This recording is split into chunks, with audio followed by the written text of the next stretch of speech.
Sri Lanka.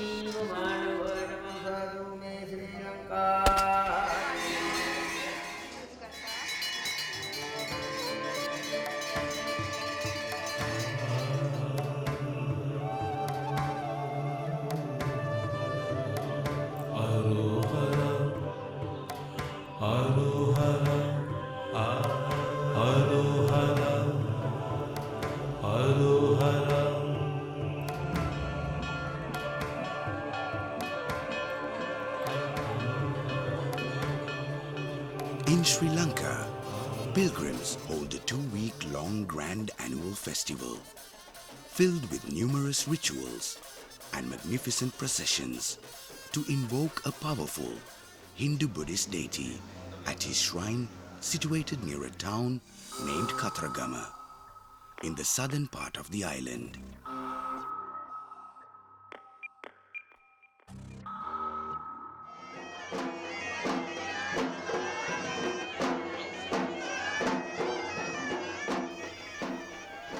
The worship of God Kataragama is a unique living cultural practice, displaying the ability of a deity to unite the followers of the 4 main religious faiths in Sri Lanka: Buddhism, Hinduism, Christianity, and Islam within a single sacred space. The guardian deity of Hindu Tamils and the only Hindu deity to reside outside of India was assimilated into the Sri Lankan Buddhist tradition in the early historic times as one of the 4 guardian deities of the island. Popularly known as Kataragama Deviyo, which means the deity of Kataragama by the Sinhalese, and Skanda Kumara or Muruga by the Tamils. The deity is believed to possess enormous powers to help the needy devotees and mercilessly punish the wrongdoers. The belief that God Kataragama would always grant the wishes of righteous people is strongly ingrained in the minds of his devotees. Pilgrims from all parts of the country visit the temple throughout the year, either to make a vow or to fulfill a previously made vow.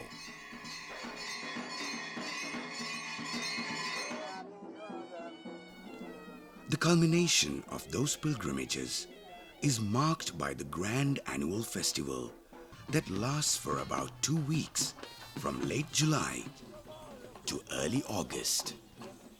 The festival includes numerous forms of rituals performed by the devotees and magnificent daily processions with parading caparisoned elephants, musicians, and dancers.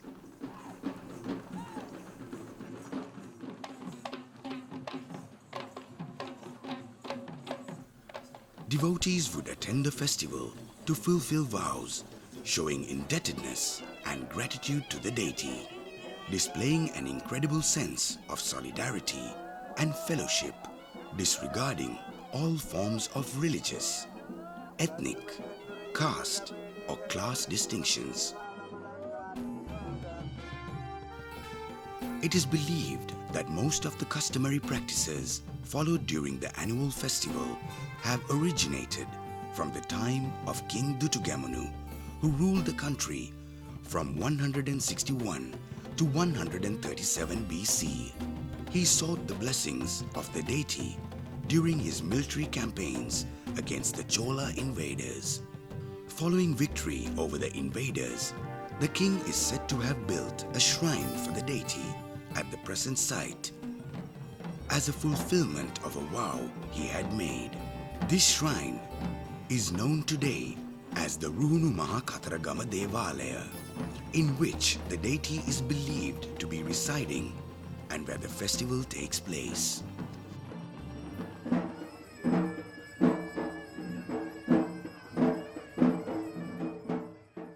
According to legends, the festival has originated to commemorate the deity's marriage to 2 consorts, namely Tevaniyamma of Indian origin and Walliyamma of Sri Lankan origin.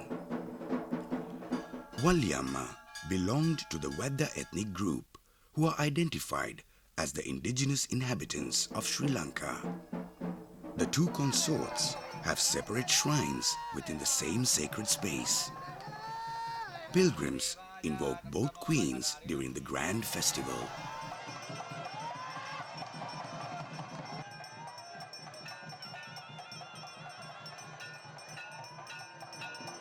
The chain of rituals associated with the festival commences with the planting of traditional kappa tree.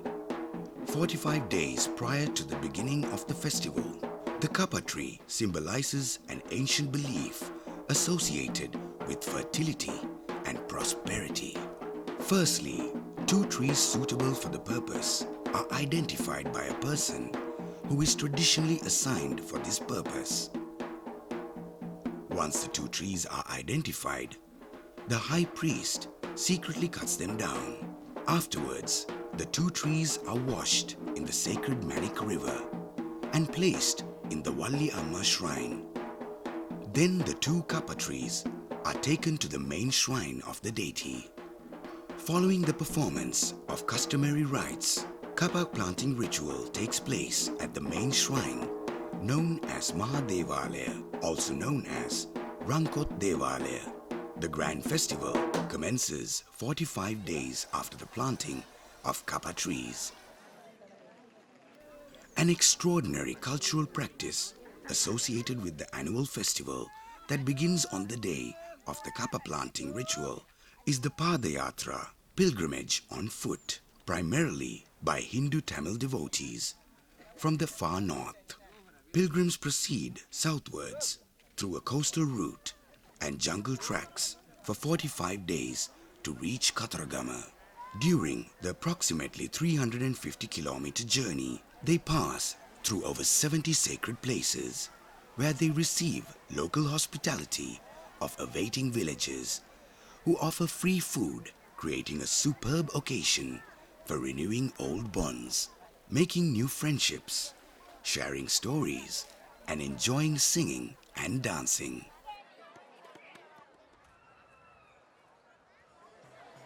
The pilgrim route is believed to be the same road taken by the deity Muruga to a site named Skanda in Sri Lanka from India's Tiruchandra temple millennia ago.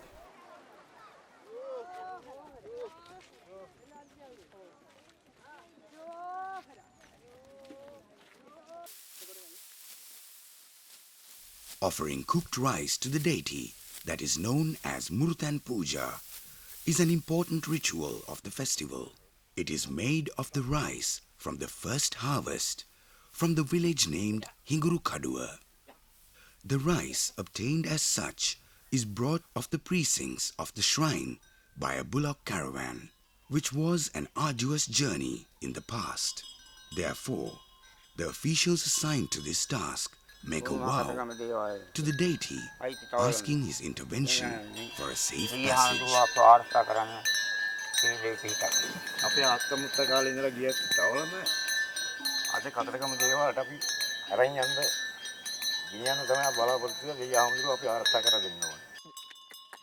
After making the vow, a cleaned coin wrapped in a piece of white cloth is tied around the neck of a young bull. Then the preparations of the caravan, traditional Tavalama, begin. Rice is taken from the paddy fields, especially dedicated to the deity. Rice is put into sacks and the sack mouths are tied tightly before they are put into the loaded sacks known as varigonia.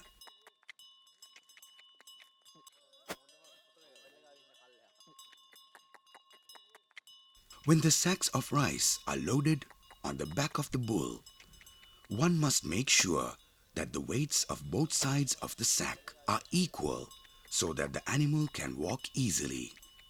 Now the traditional caravan is ready to start its journey. All these are done following the directions set out by the previously mentioned King Dutugamanu.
After an arduous journey of 2 to 3 days through the jungle path frequented by wild elephants,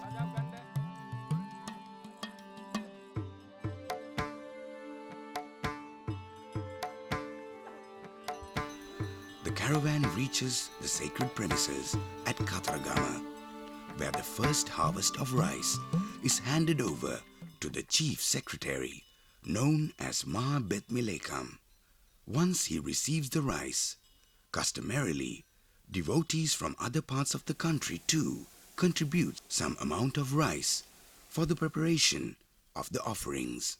The chief secretary, in turn, hands over the rice to the team of chefs known as kotoruas, who are traditionally assigned to prepare the divine meal that will be offered to the deity and is known as Murtan Pujava.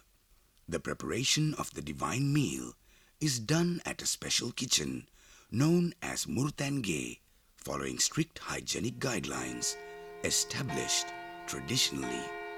The order of offering the sacred meal reflects the depth of cultural assimilation associated with the worship of the deity. Although the purpose of the festival is to invoke the deity, the first portion of the meal is offered not to him, but to Lord Buddha at the temple of Kirivihara, situated adjacent the deity's shrine. It shows how the original Hindu worship of the deity has been assimilated with the cultural practices of Buddhism. The faith of the majority population in Sri Lanka, so that the two faiths can coexist in harmony. Even more interesting is the fact that the second portion of the sacred meal is offered to the older brother of the deity named Ganesha, who is another prominent deity of the Hindu pantheon. This practice reflects the cultural tradition of respecting seniority. It also displays the deity's sense of gratefulness to his older brother.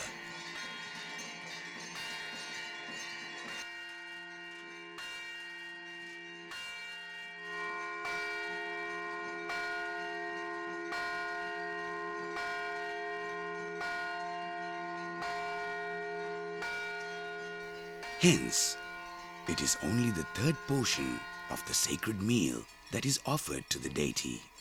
The sacred meal offerings are always carried using a shoulder pole called Hemakada, which means golden shoulder pole. According to tradition, the shoulder pole is covered and canopied using sheets of cloth.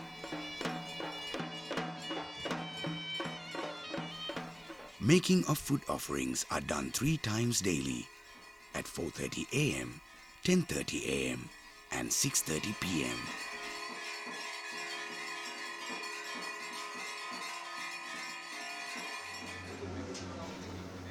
After making the food offering to the deity, the sacred meal is served among the devotees.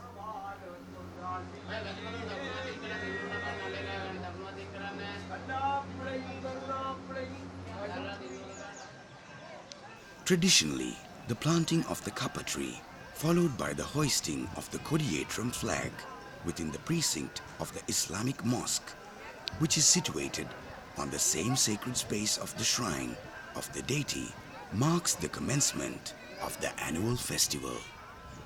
Accordingly, on the first day of the festival, Buddhists, Hindus and Muslims get together to hoist this very special flag in a spirit of solidarity and brotherhood, displaying the ability of living cultural practices to unify people together irrespective of their socio-cultural differences.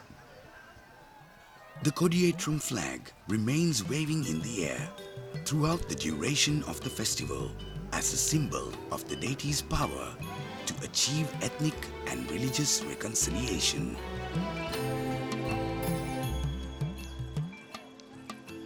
There is a legend regarding the birth of the shrine of the deity at Kataragama. දුටුගම රජතුමා මේ දේවාලය කරවනකොට වාස්තු විද්‍යාඥයා බෙරවාදන විශේෂඥයෝ ඒගොල්ලෝ කැඳවලානේ කරේ. දැන් වාස්තු විද්‍යාඥයාට කිව්වා මට මේ වගේ ස්ථානයක් දෙවියන්ට පූජා කරන්න ඕන හදලා දේවාලේ. මට එක එක වංශය අය මේකට රාජකාරී වලට ගන්න ඕන. දැන් ඒ සිංහල රජ කාලේ බොහොම තිබුණා කුල බේදී. දැන් වැලිමලුව තමයි වාහල් දොරකොටින් ඇතුලේ තියෙන වටේ වැලිමලුව. එතකොට දැන් අතුපන්දලම මිනිබැඳි මණ්ඩපේ ගොටුමහන පිළ ගබඩා පිළ. ඊට ඇතුලේ හඳුන් මණ්ඩපේ පූජනීය වස්තුන් තබන මාලිගාව. ඒ මාලිගාවට ආරක්ෂාවට වට්ටාරම පිටපැත්තේ මණ්ඩපේ රාජකාරීකරුවෝ 18 දෙනෙක් ඉන්නවා. ඒගොල්ලෝ මිනිබැඳි මණ්ඩපේ තමයි රාජකාරී කරන්නේ. දැන් එතකොට නැට්ටුව පණික්කයා හේනයා කියලා ඉන්නවා. නැගති මිනිස්සු ඩෝවි මිනිස්සු. ඒගොල්ලන්ට මිනිබැඳි මණ්ඩපයට යන්න බෑ. ඒගොල්ලෝ රාජකාරී කරන්න ඕනේ. දැන් අර ඇන්දාවට පණික්කයා හැදුන් හේවිසි ගහන්නේ පන්දලම යට ඉඳගෙන. හේනයා දෙයියන් වැඩමවනකොට පාවාඩ දාන්නේ පන්දලම ගාව ඉඳලා අත්පන්තියට. අර ඒ ඇයට රාජකාරී කිරීම සඳහා තමයි මේ පන්දලම ගහලා තියෙන්නේ. Another important ritual event of the festival is the annual renewal of the canopy in front of the main shrine of the deity on the 6th day of the festival, following centuries-old customs. This canopy is made of twigs and branches supported by a timber structure known as Atupandalama. The canopy renewal begins with the removal of the dead leaves, twigs and branches of the old canopy thatched in the previous year and replacement of any other decayed timber components. Java plum branches for the new canopy are obtained from a nearby forest adjoining the river known as Manik Ganga that borders the sacred precinct. Following the centuries-old customs, the branches thus gathered and bundled are transported to the premises of the shrine by tuskers. According to tradition, the tuskers are purified by bathing them in the river before holding the branches.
Traditionally, it is the responsibility of the Basnayaka Nilame, known as Mahabetme, to oversee the process of rethatching the canopy with new leaves and twigs.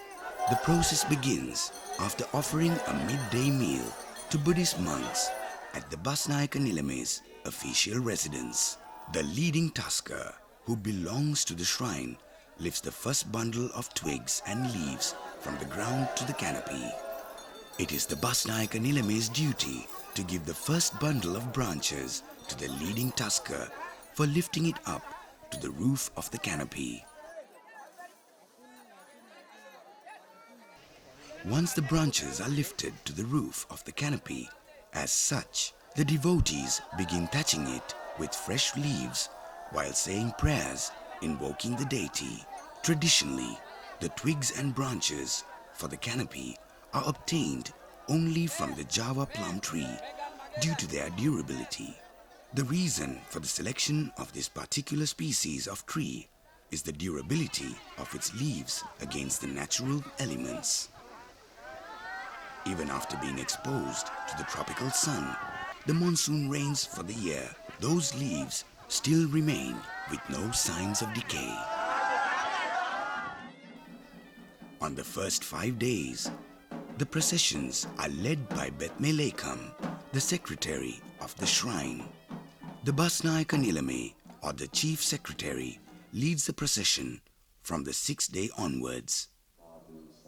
On that day, following the tradition, midday alms, which is called Dawal Dane, is offered to Buddhist monks in a room plastered with clay at the Basnayaka Nilame's official residence. This replicates a midday alms offered to Buddhist monks by the previously mentioned King Dutugamunu. The merit earned from the almsgiving is transferred to the deity.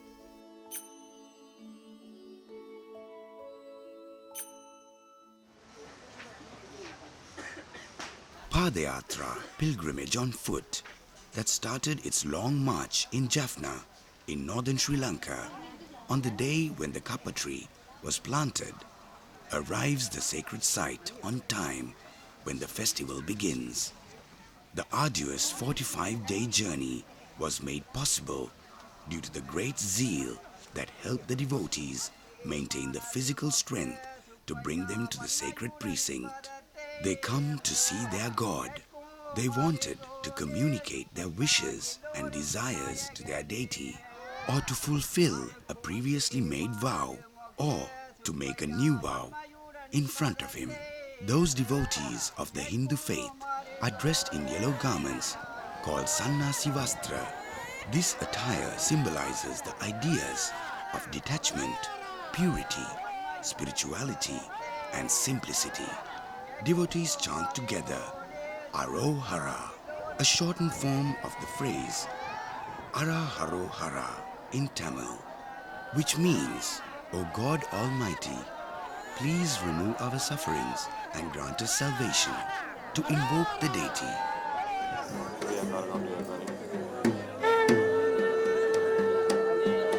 Firewalking is a popular ritual component of the festival at present. This is a recent addition to the festival made as late as 1948. Devotees who take part in firewalking must spiritually prepare themselves by refraining from eating meat or consumption of alcoholic beverages for several days before the event. Originally, the ritual has been performed only by Hindu devotees. Nowadays, Buddhist devotees also take part in the ritual. A pile of dried firewood is burned to produce hot charcoal on which the devotees walk. It is claimed that the immense fervor in the mind of the devotees make it possible to walk on the ember without being hurt.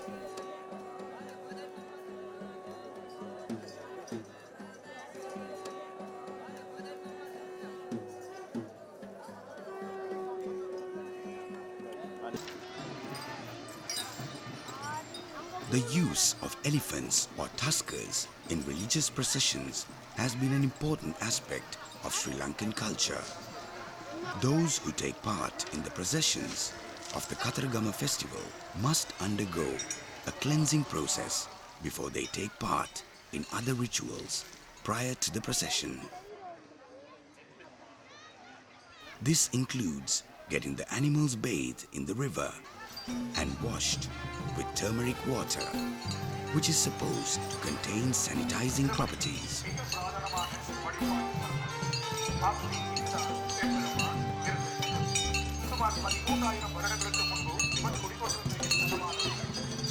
The elephants wait outside of the shrine premises until they are invited to do so. Entering without invitation is a customary taboo for the elephants that is known as tahanchi.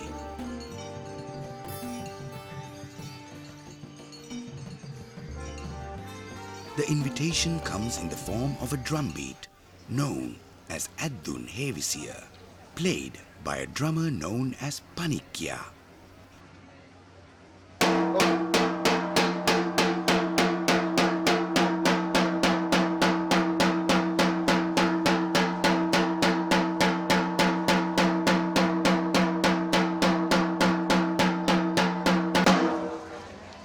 Once the drumbeat is played as such, the elephants recognize the signal and enter the sacred premises of the shrine.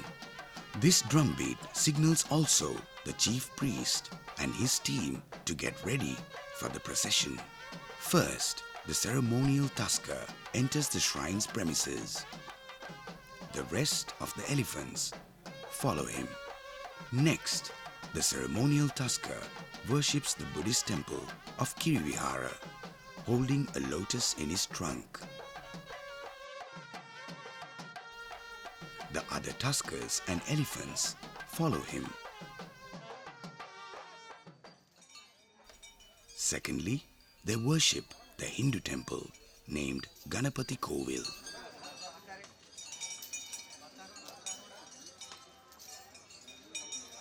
All tuskers, elephants and their mahouts receive tunnuru, a kind of blessed white powder applied on the forehead. This white powder is obtained from a cave site that belongs to the shrine. There is a belief that tunnuru appears mysteriously in the Kataragama area during the festival season. මේක ආරන්නේ ආවනේ පෙරහැර කාලෙට මේක මාසයක් වගේ තියලා මේ තුන්නුරු කියන જાතිය අපි හාරනවා. මේක දෙයියන්ට භක්තියෙන් අර දේවාලය ඇතුලේ නළලේ අර මේ ගන්න භක්තිය තියෙන්නේ මේ කියලා තමයි මේ කුඩු જાතිය හැදින්නේ. මේක මේ කතරගම දෙයියන්ගේ අඩවිය තමයි මේක තියෙන්නේ. අපි දැනුවත් දැන්ට ලෝකේ තියෙන්නේ මේ කතරගම දෙයියන්ගේ අඩවිය පමණයි. ඉතින් දැන් මේක අපි අහලා තියෙන විදිහට අපි දැනුවත්ම මේ ඉන්දියාවේ හැම කෝවිලකටම මේවයි තියෙන මේ තුන්නුරු කියන જાති තමයි යන්නේ. කෝවිල් වලට නල්ලේ ගන්න අර මේ දේව භක්තිය තියෙන දෙයයන්ට ආවනිකච්ච දෙයක් කියලා මේක මතේ තියෙනවනේ. මේ වගේ අපි මේ මළු වල දාලා අර යනවා දේවාල. ඒ පෙරහැරි යනකොට මේවා එක එක අය විශ්ව වෙළඳාමක් කරන්නේ. දැන් මේවා කම්පැනි කට්ටිය ඇවිල්ලා ඉන්දියාවේ ඇවිල්ලා අර යනවා. අරන් ගිහලා එක එක කෝවිල් වලට පමණයි මේක යන්නේ. ඒක කරන අපිට මුදලක් දීලා අර යනවා.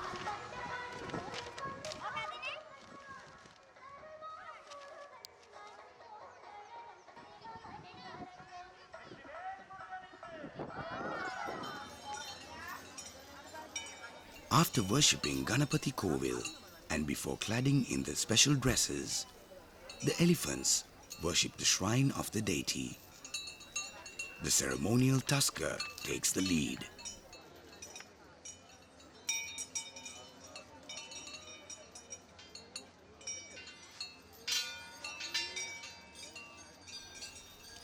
After worshipping the main shrine, the elephants are taken away for dressing up. වතපුටුව ඉස්සලා මේ අතාපිට බඳිනවා. The gold-plated canopy is attached. The priests wear a turban to get ready. Then the jewelleries and attires which are used to decorate the Vataputua are carried on head. ඊට පස්සේ දැන් සලු තියෙනවා. දැන් කොට්ට සලුව කියලා තියෙනවා. ඒක තමයි ඉස්සෙල්ලාම අරගෙන වැඳලා ආසනේ තැම්පත් කරන්නේ.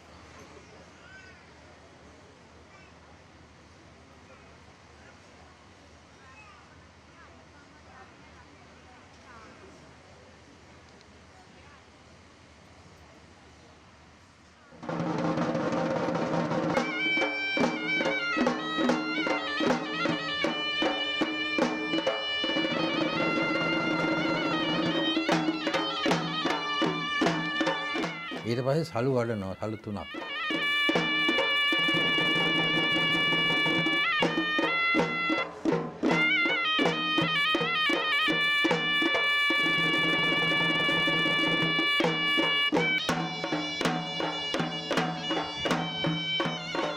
Afterwards, 3 cloths of blue, green and red colors are wrapped. One color is displayed per day, and the cloths are turned upside down each day to change the displayed color.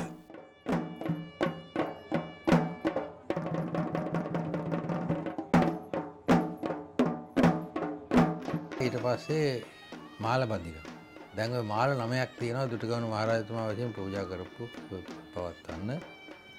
හීන් දන්වල් මාලේ, මහ දන්වල් මාලේ, ඌසවන්දම් මාලේ, මහපදක්කම් මාලේ, හුණුදන්වල් මාලේ, බිලිමල් මාලේ, පොල්මල් මාලේ කියලා මාල 9ක් තියෙනවා. ඒ 9න් මාල 5ක් බඳිනවා. පළවෙනි පෙරහැරේ ඉඳලා මහ පෙරහැර දක්වා. මහ පෙරහැරේ මාල 9ම බඳිනවා. ඒකට පාන්දර 4:00ට පෙරහැරක් යනවා. ඒ පෙරහැරටත් මාල 9ක් බඳිනවා. ඒ ක්‍රමය තමයි වත බැඳීම කියන්නේ. The devotees offer garlands to further decorate the elephants. Those are hung around the traditional ceremonial umbrella, decorated with imitation pearls, and are called mutukudaya. The remaining garlands are placed on the back of the tusker.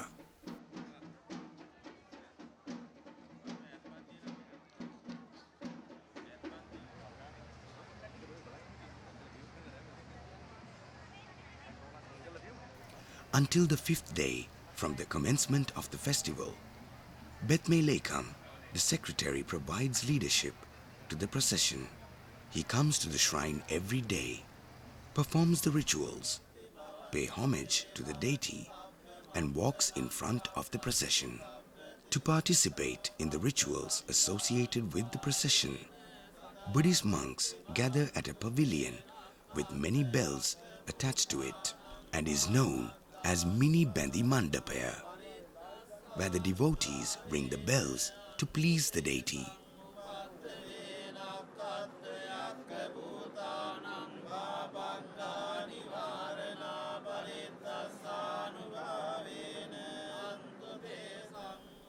The monks begin chanting Pirit, which is a form of ceremonial recital of Buddhist discourses for protection.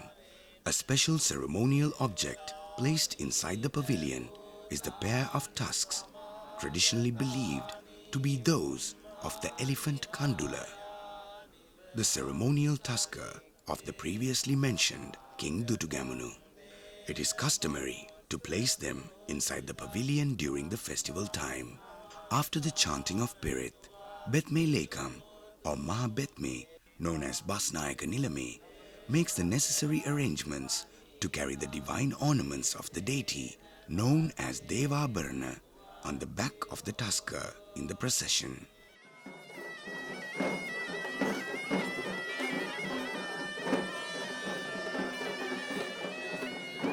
From the 6th day onwards, Basnayaka Nilame, also known as Mahabetme, takes the lead in the procession.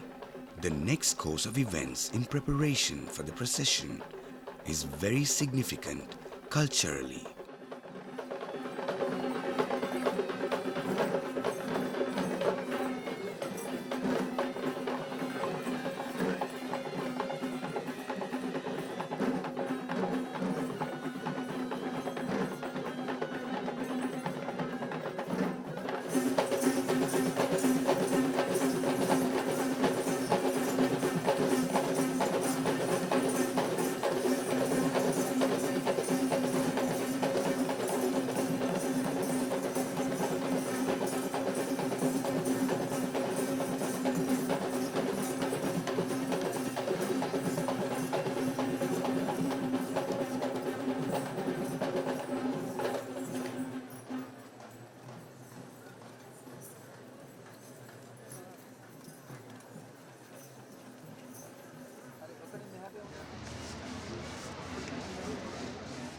The next course of events in preparation for the procession is very significant culturally.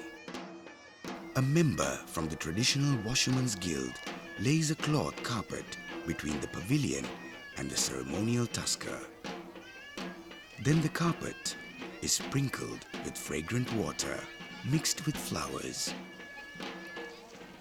The carpet is prepared in this manner for the group of priests carrying the deity's divine ornaments covered with a black cloth to walk on.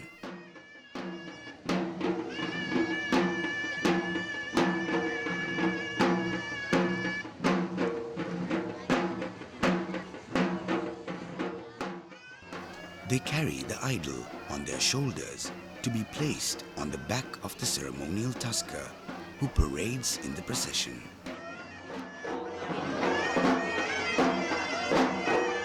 A group of priests headed by the chief priest, brings the deity's divine ornaments fully covered with a black cloth out of the inner shrine and walks on the carpet towards the tusker. Divine ornaments represent the deity himself and are handled with utmost respect. They are taken out from the inner shrine during festive occasions and are not supposed to be seen by people.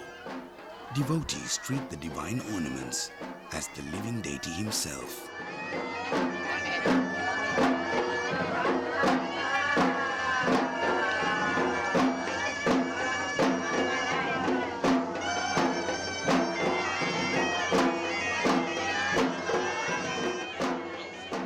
The priests place the divine ornaments on the Vataputua, which is fixed onto the tusker's back, and wait for the auspicious time to commence the procession.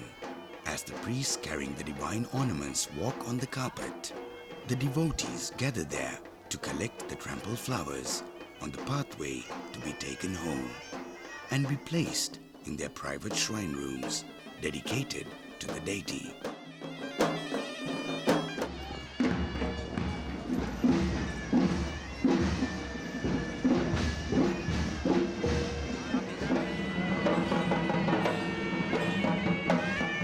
While the priests await for the auspicious time, devotees take the liberty to pay homage to the deity.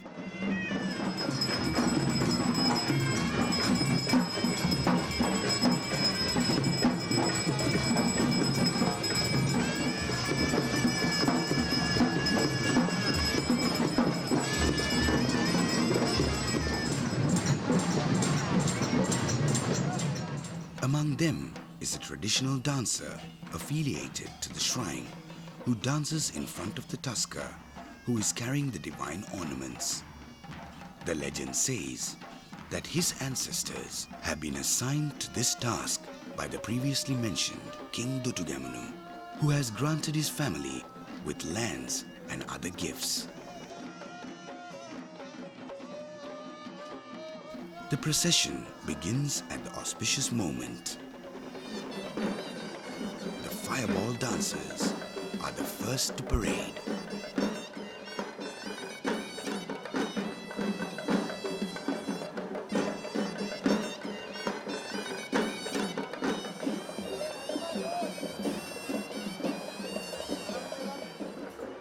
They are followed by a group of devotees carrying an image of the 2nd century king Dutugamunu, who is considered to be the founder of the festival according to legend.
Vedda community, who are the indigenous inhabitants of Sri Lanka, play an important role in the procession. This is due to the legendary belief that Walliamma, the second queen of the deity, was a Vedda woman. Of the three dance traditions of Sri Lanka, the role played by the dancers of the upcountry or the Kandyan tradition is limited. Only one group of Kandyan dancers perform in front of the ceremonial tusker, carrying the divine ornaments of the deity. Except for that performance, all other dance performances are drawn from the other two dance traditions, namely the Low Country tradition and the Kataragama tradition.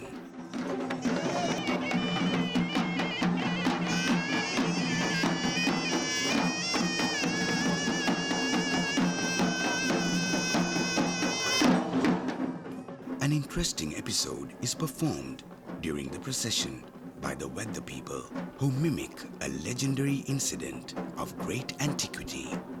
According to oral tradition, when the deity took away Walliamma, who was a Vedda woman, as his second queen, the Vedda people have protested against the deity's action. When the Vedda devotees walking in the procession comes closer to the shrine, they reenact their legendary objection to the deity using bows and arrows.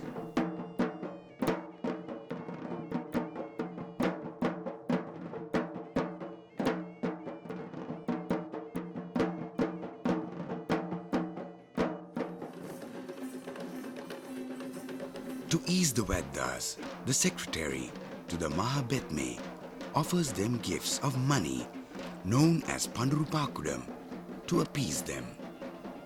The Veddas are pleased by this action and ends the protest.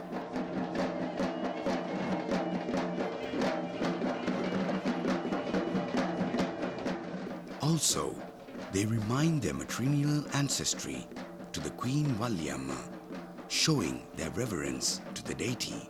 They reconcile with the deity and walk backwards to join the procession after receiving the gifts.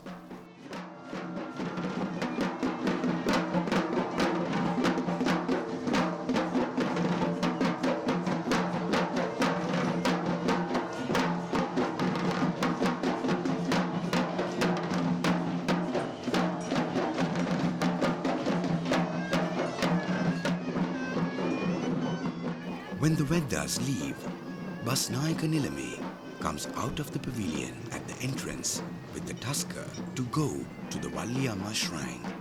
In such manner, the procession goes on for 14 to 16 days.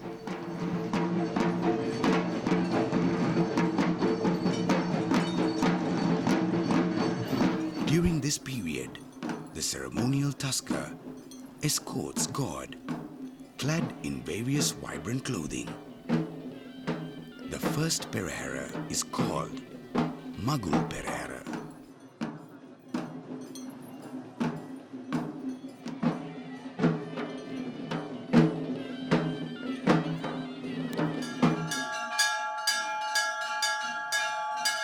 When the procession arrives at the Walliamma shrine, God is escorted there and pujas are performed. The divine ornaments of the deity are removed from the tusker's back and is brought into the Walliamma's shrine for a short period of time.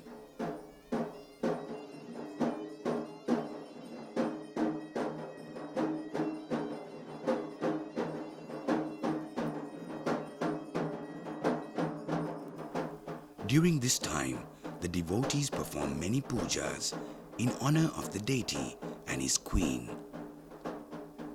During this time, it could be seen how the dancer of the respective shrine comes out to perform a special dance.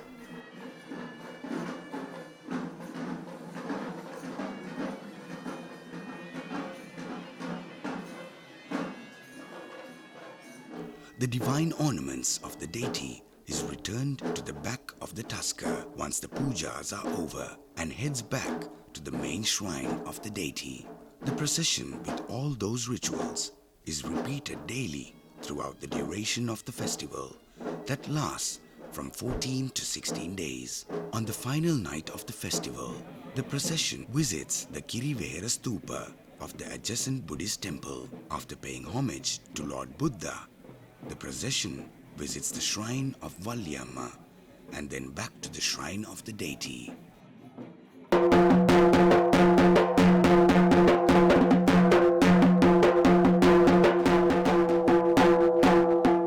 The culmination of the festival is the traditional water cutting ritual performed at the river on the following day at an auspicious time. It is performed by the priests of the shrine in a secretive manner so that the public cannot see what happens inside the canopy, which is about 10 feet high and is covered with cloths and palm leaves. In addition to the male priests, the shrine also has a team of women called the Alatti Ammas who have dedicated their lives to the service of the deity, dressed in a distinct manner. They also accompany the priests to the sacred canopy, inside which the water cutting ritual takes place. The priests and the Alatti Ammas circumambulate the shrine of the deity before leaving for the water cutting ritual. They close the door of the inner chamber of the shrine as the deity is not inside the sanctum until the divine ornaments are returned after the water cutting ritual.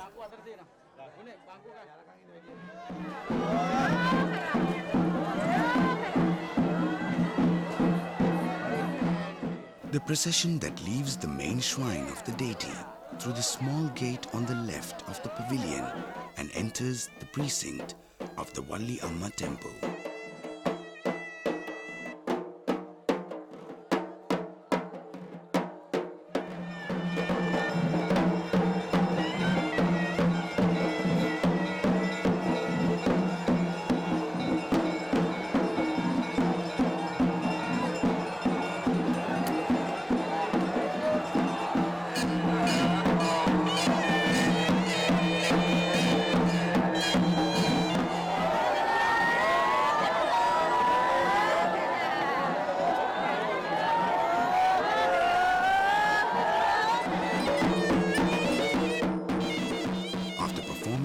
Traditional rituals at the shrine of Valyamma, they leave for the temporary tent set up at the location known as the Jivamali Totupola, where the water cutting ritual is performed.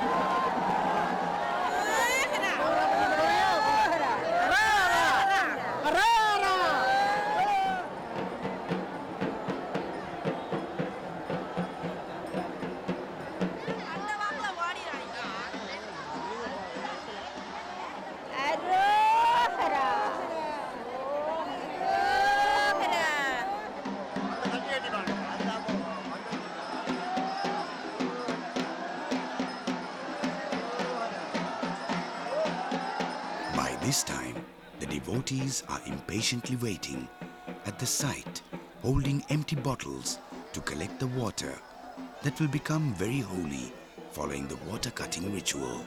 Eventually, the procession with the priests and the Alatti Ammas arrives at the site.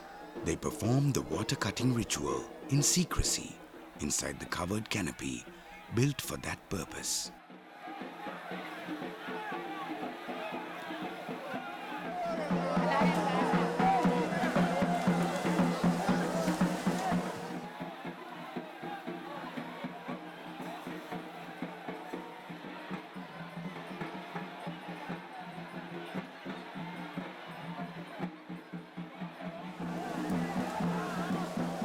After the performance of the ritual, the devotees demolish the canopy and the procession heads back to the shrine of Valyamma.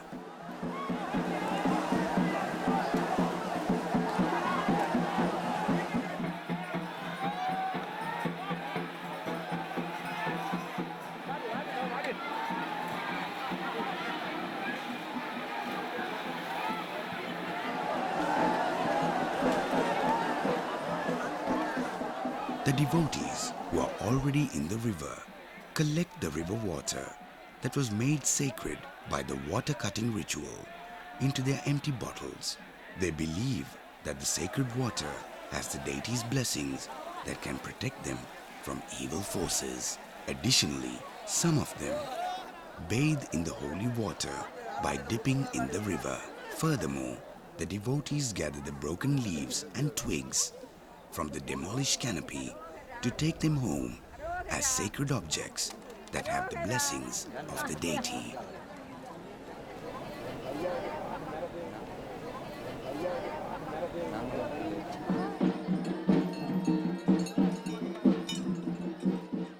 Once the procession arrives at the shrine of Valyama, the divine ornaments of the deity is taken into its inner shrine.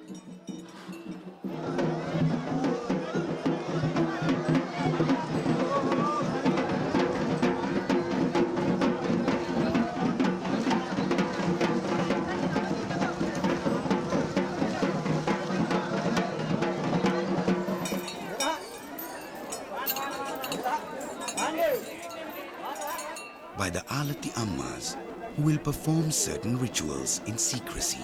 No males are allowed in the shrine during the rituals. Therefore, no one knows the nature of those rituals. With the ritual performances, the deity stays a few hours with his queen, Valyama, inside her shrine.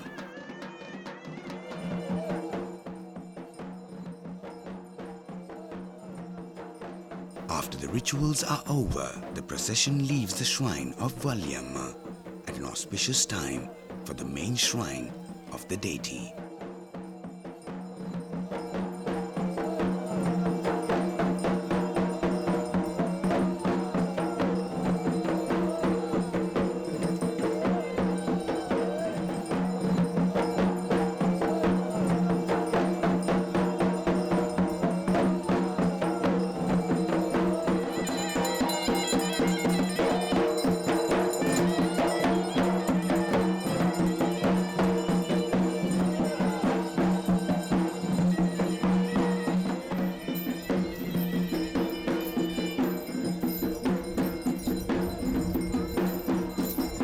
The procession enters the sacred premises through the small gate on the right side of the pavilion.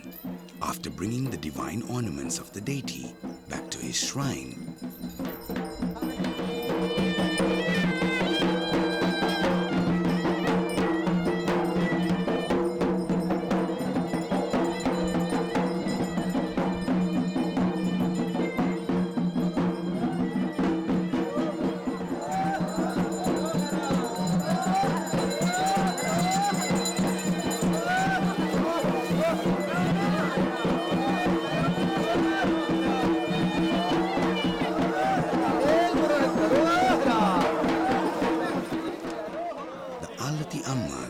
perform a ritual to invoke the blessings of the deity. Holding lamps on their palms, they rhythmically move them up and down along the pathway to the inner shrine.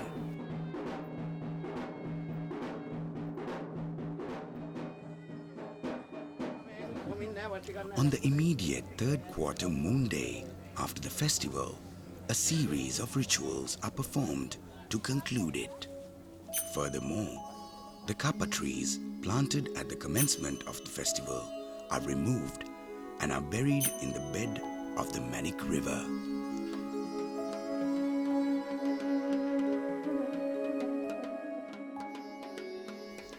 Thus ends one of the most spectacular living cultural events of Sri Lanka.